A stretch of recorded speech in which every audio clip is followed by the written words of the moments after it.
Good morning, good afternoon, and good evening. I'm CocoKane from Tavern TCG, bringing you a feature match of the week.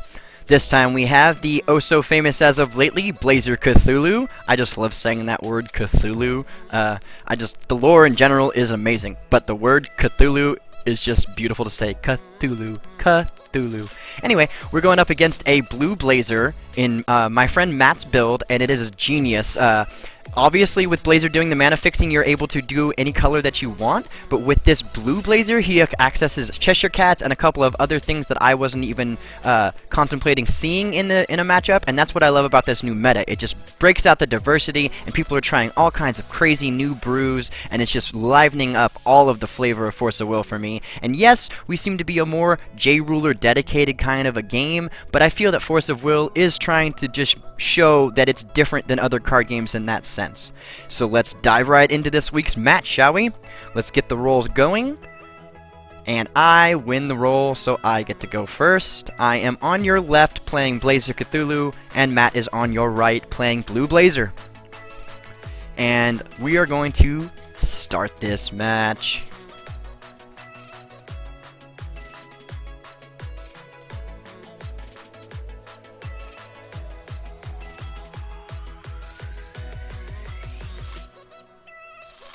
I choose to mulligan one, and he keeps his hand. Which is already kind of not so great for me. And despite me dumping only one, I feel like I didn't have such a great start from what I remember. Especially having no one drop.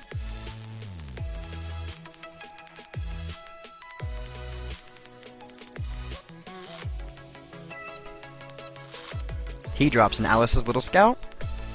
Assault Force, I apologize. And then he banishes it straight into a Cthulhu and comes at me for 5. Pass his turn. Draw, recover. I was checking out his foil Cthulhu. I've been looking for a playset of those myself. For those that can't see, that has a Death Scythe on board that I dropped turn 1. Just in case he decided to be aggressive, since it looks like he already is. And here I am deciding to give up my turn 2 since he had an aggressive play. And I flame his Cthulhu, which I should have waited on that flame for this Lancelot.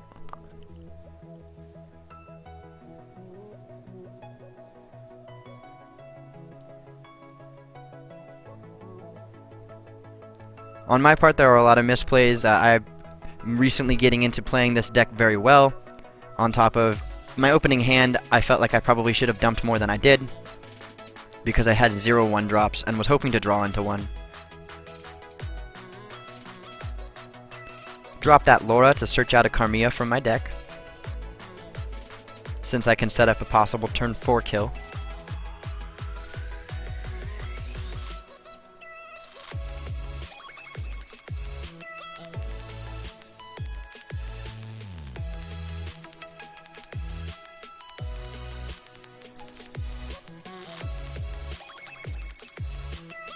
He chooses red with his True Stone. I apologize. Apparently he chooses blue. He decided to change it right beforehand.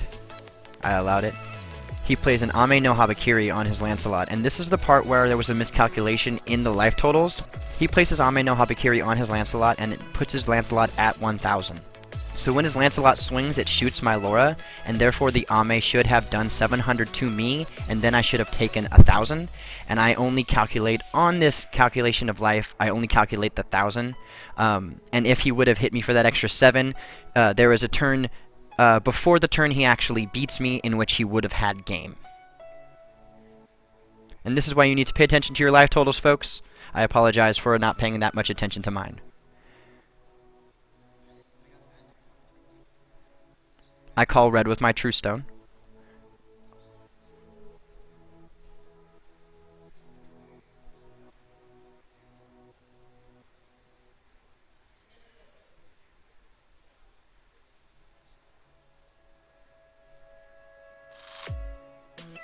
Trying to do some calculation on mana here. Figuring out if it's worth it to go for an Incarnation, or if I should just play the Karmia and save my incarnation for later threats.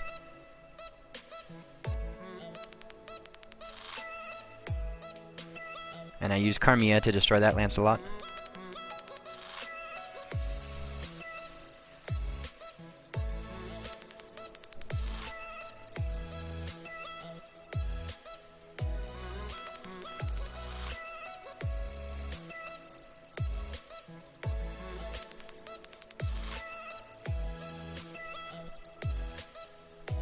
I'm facing down the barrel of a gun at this point. I already took too much damage pretty early on in the game to be a threat now if he decides to get too many aggressive threats on board. That Etna taps down my Carmilla permanently until I can get rid of her.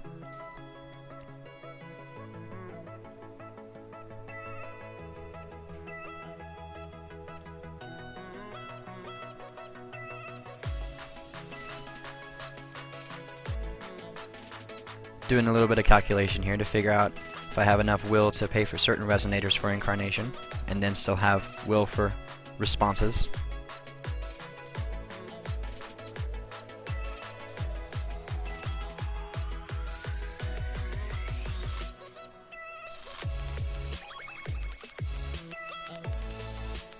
I use one will to pay for an egg.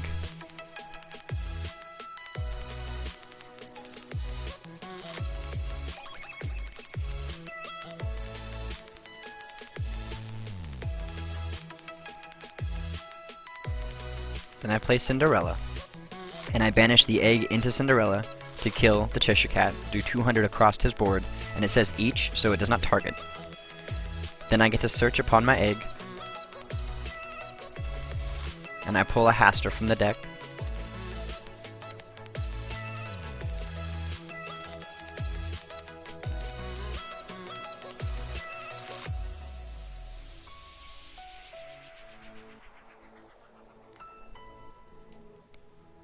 I then play Laura, and I have to search my deck again. I take another Carmilla.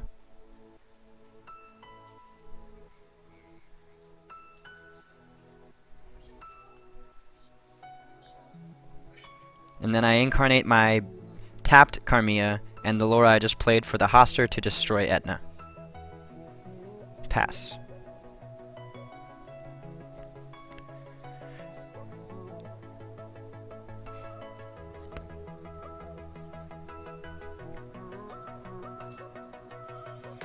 Now he plays another Etna and keeps tapping down my resonators, just getting a little annoying for me.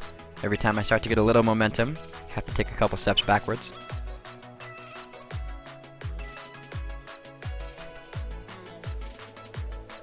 I banish both my perma-tapped into a Nyarlathotep to look at his hand. And I see double Susan, and I know I gotta get rid of one. And that changes my mind on my play, so I play Carmilla to destroy the Etna in play, and banish both the resonators in play from my second Nyar. I need to get rid of that Susan before he can just play it. Because next turn that would have been a hard cast Susan to whatever resonator I had, and that would have been game for me. I needed to get rid of it. Problem is he still finds a way to get it down. He puts 2 Ames on his Hunter here.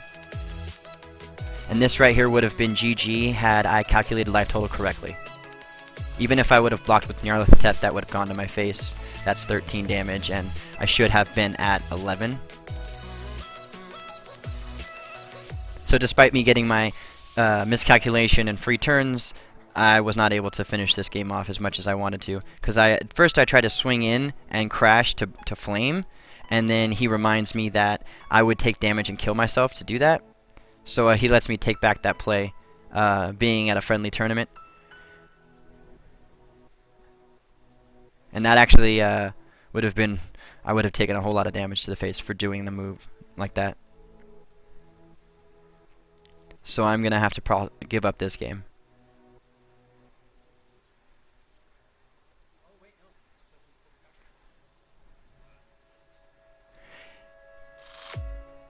I noticed that I had my True Stone open before recovery, and I could have pumped it once and pumped it again, but it really wouldn't have made much of a difference at this point with him still sitting at full life. So I think I scoop. And we're going to go ahead and go to game 3.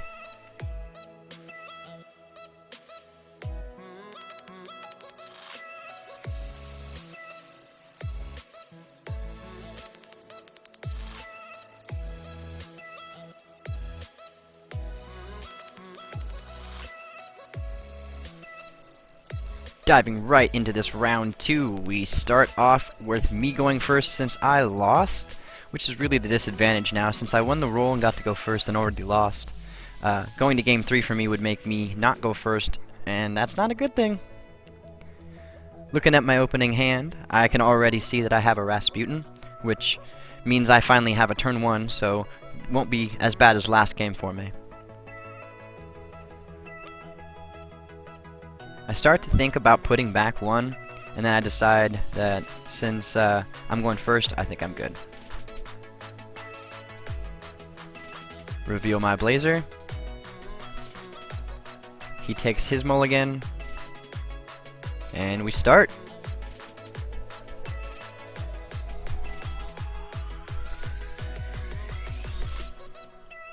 A little back and forth on what I want to name. It's a little early game for me. Normally I like to name red for late game. If I find a Susan or a Blazer or something big that's red, I want to be able to give that extra damage. But now I need it to be black so it can call for black when I need it to in case I don't get a black. Which I know I will, but sometimes that double black is really necessary for stoning. Early game. And he drops out the double bow tie right here. So that's not good for my aggro. I'm going to have to be really big. And he drops a Cheshire Cat. Getting to look at the top 2 and take a card from his hand and put it back on top. And he passes turn to me.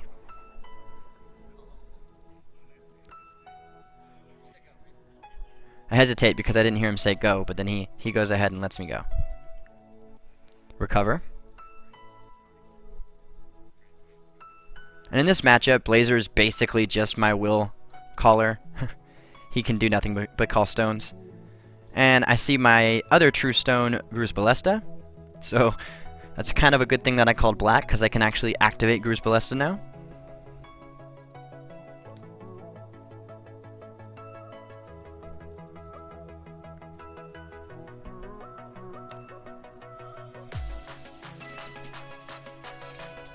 A little hesitant. I decide to play defensive. I know that he's got those Lancelots, so instead of being hyper aggressive and trying to drop out an incarnate, I need something to be on board to kill. And there it goes. He throws down a Lancelot, and I instantly just drop my flame as soon as he declares his attack. I had a feeling that was going to happen, so I had Gwen eat herself before he passes, and I dig.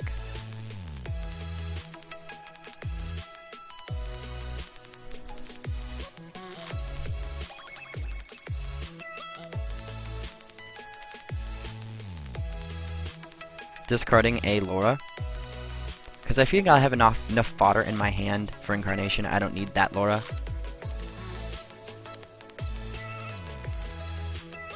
Call the stone. Drop my Gwen, and that's why I had myself eat the Gwen, because I needed to dig and I knew I had another one in hand. Then drop an egg and Rasputin. Instantly incarnate into Nyarlathotep. Pay the 200 to put Rasputin in my hand. And this is where I mess up, and I remember I learned right after this game, and I should have paid more attention. I do know this. The triggers go on the stack, and then they go off in reverse, correct? Therefore, I should have looked at his hand and discarded a card and then searched. Also, when you sack egg into Gwen, you are supposed to draw 2, discard 1, and then search.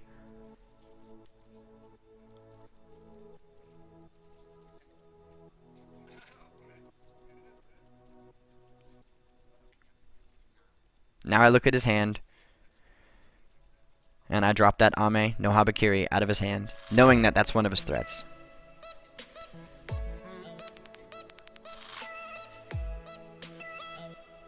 Calls his Mooch Dart, drops a Cheshire.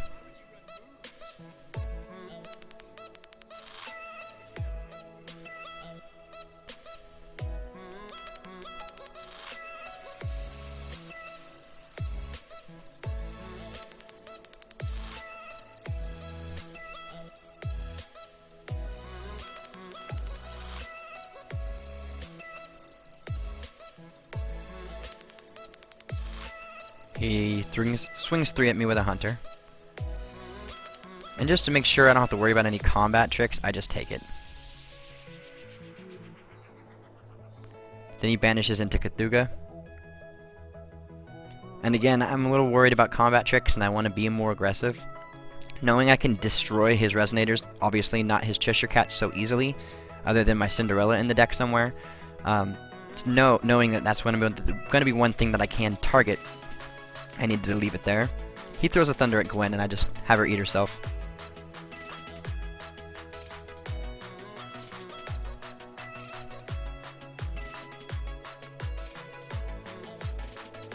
Discarding Rasputin, then drawing for turn.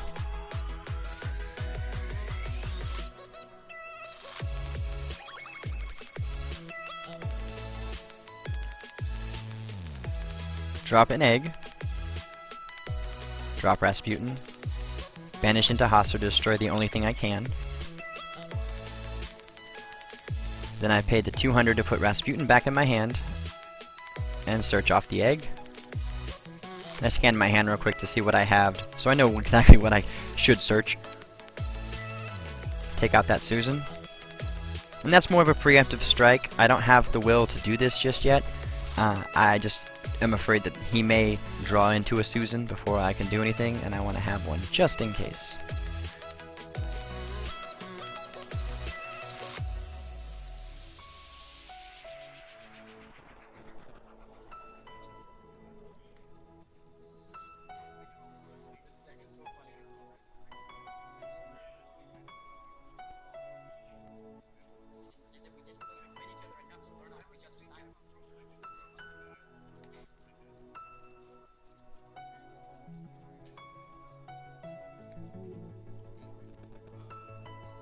Swinging with that Nyarlathotep for 8. And he double bows it. Another misplay right here. I could have gotten another 1,000 damage in, or made him at least lose a Cheshire, because I did have my True Stone over there, and I could have pumped Nyarlathotep because I called black. But that was a misplay on my part, and I actually end up doing that in a little bit while on another Nyarlathotep, or another Resonator. But I should have done it then. Maybe could have kept more Resonators on board.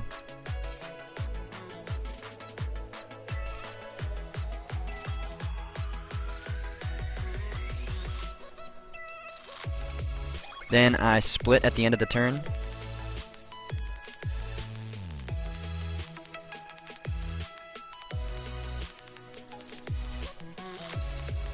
And I take 6 off of it as well for each of my True Stones. I wanted to split before because I knew I had 3 True Stones, and it was a lucky thing that I did because I got my 3rd True Stones. There are only 3 True Stones, or excuse me, Special Stones in the whole deck. 2 True, 1 Special. And I pay 4 to hard cast Nyarlathotep to take his only card, which, lucky for me, was a Susanoo, because he would have had enough mana on recovery to make me a dragon, drop it in play, and he top-decked an Ame no Habakiri. So that would have been GG for me, and I would have lost 0-2. Luckily for me, I took out the only card that could have insta-killed me. And I was hesitant on that play to hardcast Nyarlathotep. It's not a big thing I like to do. He did nothing and passed turn. Then before recovery, I pumped Nyarlathotep.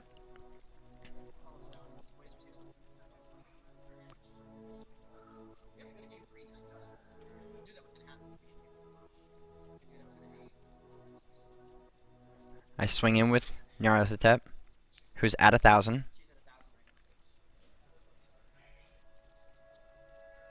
He blocks with the Cheshire Cat. I then go in for the hard cast Susanoo.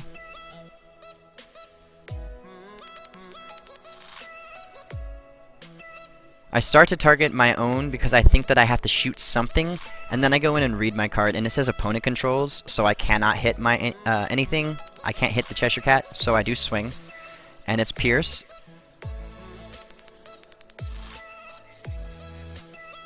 So he's gonna... He takes the damage instead of blocking. I start to move the wrong life.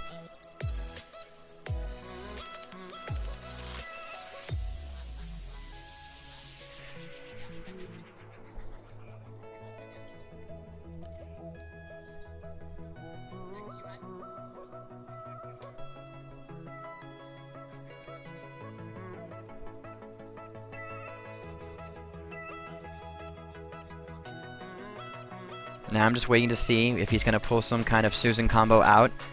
If he had a Susan in hand right here, he could Mooge Dart my Susan into a dragon, play it, Ame onto it, and kill me. But he drops the little Assault Force and puts an Ame on it. And I feel like that's maybe more of a defensive move. In case I hit him with Susan, I would have to take the damage.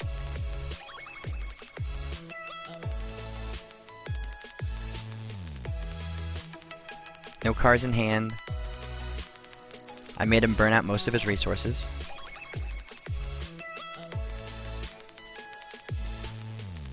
He passes to me, and I draw a Stoning, and right there I knew I had game. And I actually end up revealing my hand to him. I have 2 Flame of Outerworld and 2 Stoning in the hand, so I just throw a Stoning at his Assault Force. And he does the only response he can do is throw it at me, and I think it's 200. He starts to throw it at Susan. He throws the 200 at Susan for no reason, and it hits me anyway.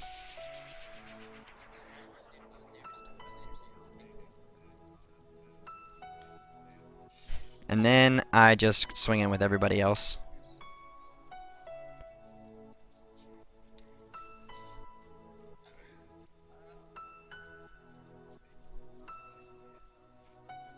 He takes the 12, and then I swing in with 8, and he double bows. And then I pump with the True Stone to make it 1,000. And I didn't even pay attention that that should have been game right there.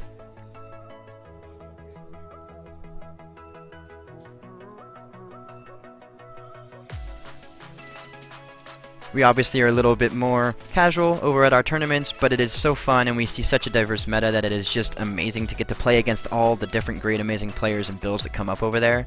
Even during the Baja era, we saw no Baja at our local game store. Along with the Blazer Knights, as soon as they were crazy, we saw maybe one player play Blazer Knights. I drop a Cinderella, play Rasputin, and sack it to clear off the Cheshire Cat and swing it with everybody to ensure the GG. And we're going to go to game 3, so stay tuned.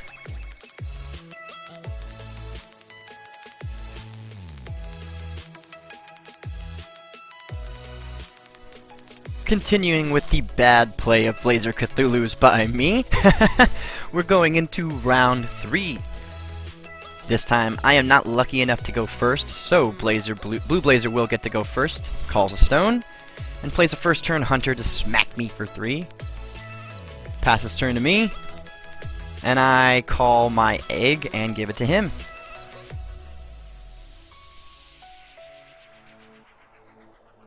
I don't know about you guys, but I really loved this little interesting build he had of mostly blue stones. He had a couple of red in case he does decide to flip Blazer and needs it, but against my Blazer that never happened. So he was very consistent in his mana. And then he dropped that Ame on the Hunter to come in for another 7, and it was just really, really scary. If I wasn't so sure I could just eliminate it with that Hoster, I would have definitely been scared.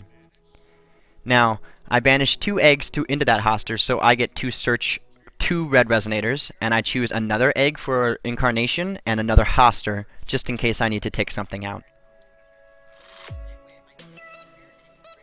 He wanted a little bit of a clarification on the egg. He was wondering how I get to search, and I was letting him know that the egg is upon entering the grave, and that's why players use it so much with Guinevere, to eat the egg and search the deck for a resonator upon getting card draw advantage from the deck. So I show him what I searched. I searched a Rook egg and an Hoster. Then I use my last will to play Guinevere. I forgot to rest my ruler to call that stone. I just called it, and I apologized and rested the ruler. He calls a stone and drops Lancelot. And Hector's the Lancelot, so it's at 1,000. He shoots Guinevere, and Guinevere eats herself to get card advantage.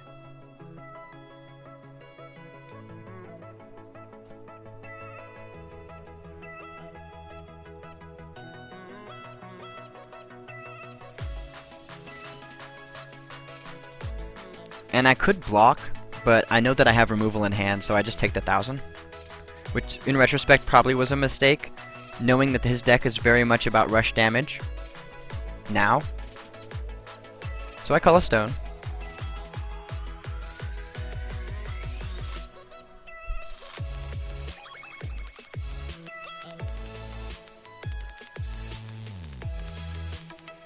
Trying to figure out where I want to do, decide I'm going to go swinging first.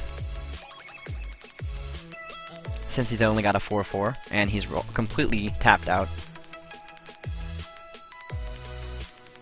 And he eats that damage. Afraid I got some kind of combat trick. So I play my Rasputin. Then I incarnate into another Hoster to take out the Lancelot. And then I put Rasputin back in my hand for 2.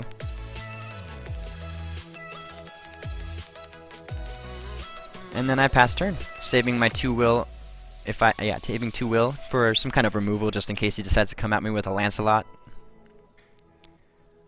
Plays a Cheshire Cat. Draw 2. Put 1 back on top.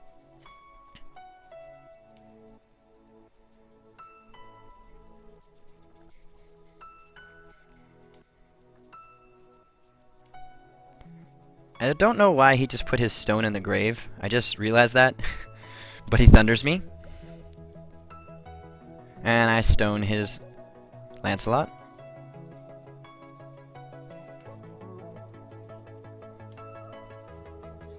So Matt, if you're watching this, you placed your stone in the grave, buddy.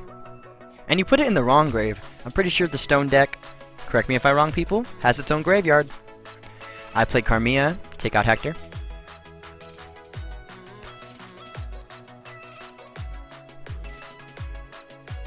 And I'm a little full of adrenaline right now because I've used a lot of my removal to take out his threats. And this is the part where it starts to get scary because his mana base is building up. And he has Susano at a 4 count, I believe, in this deck. Which means there's a lot of chances for him to draw that and just hit me for surprise damage. All of my Resonators are targetable. So he throws 2 Thunders at my face, taking me to 4. Basically putting me on the smallest clock I've seen all night.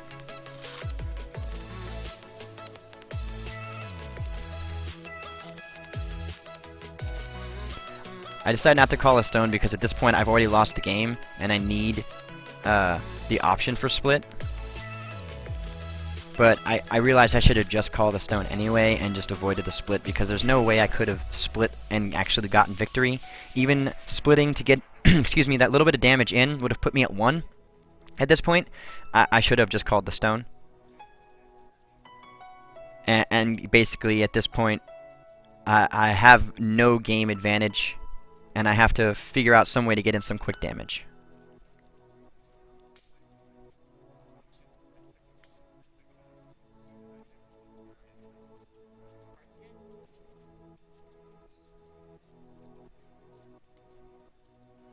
Ask for his cards in hand just in case. Possibly thinking about discarding it if it's a key card for him. I mean, if it's a Susano, I've got a game loss right now.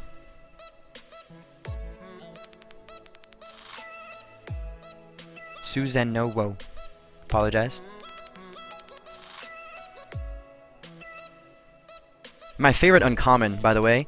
I think it's it was the most underrated card, and now we are seeing it played all over the place. Especially with that ability to just drop any Ame no Habakiris from your hand into play on it. Instantly shoots it at a Resonator, and then the player takes it. Is way too deadly of a combo for both of those cards to be uncommon, I feel. And now people are starting to slowly pick up on it, and yes, it's easily dodgeable if someone tries to Mooge Dart and throw down the Dragon trick, but if you've got enough will to hard cast the Susano, there's really not much they can do about it. Just like that. And he plays Susano, and the enter trigger happens, and so it will blow up my Carmilla, but I do stoning his Susan.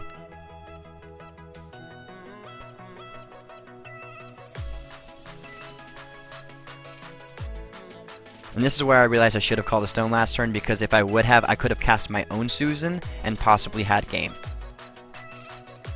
or not necessarily a game, but a big threat. Carmilla played with no targets. Rook Egg played with no target. Excuse me, Rook Egg played.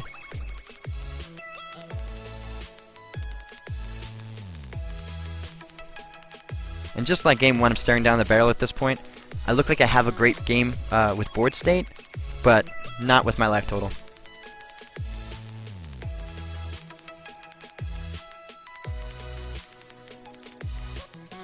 Yep, Super Etna. That's what I figured. I saw a big tap, and the only thing in that deck that it could be is a Etna with super taps or a Susan.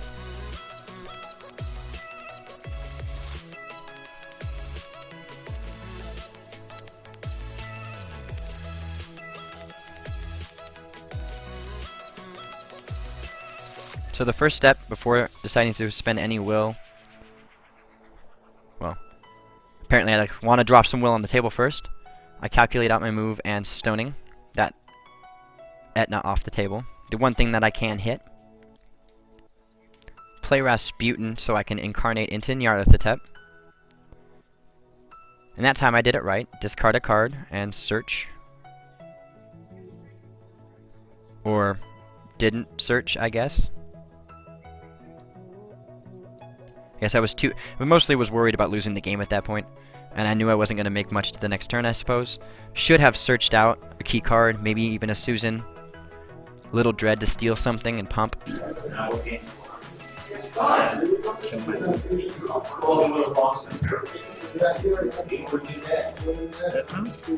plays Etna to tap both of my Resonators, and a Lancelot and swings in for 6. And then I kamikaze myself with a Split Heaven and Earth. Which is I showed the only other card in my hand was another split, and that's GG. So hope you guys enjoyed. That was Blazer Cthulhu doing its best, and, well, not doing its best. Me playing it the best I could, and it was not as good as it could have been. I apologize. Hope you guys enjoyed. Like, comment, and subscribe below. I am CocoKane.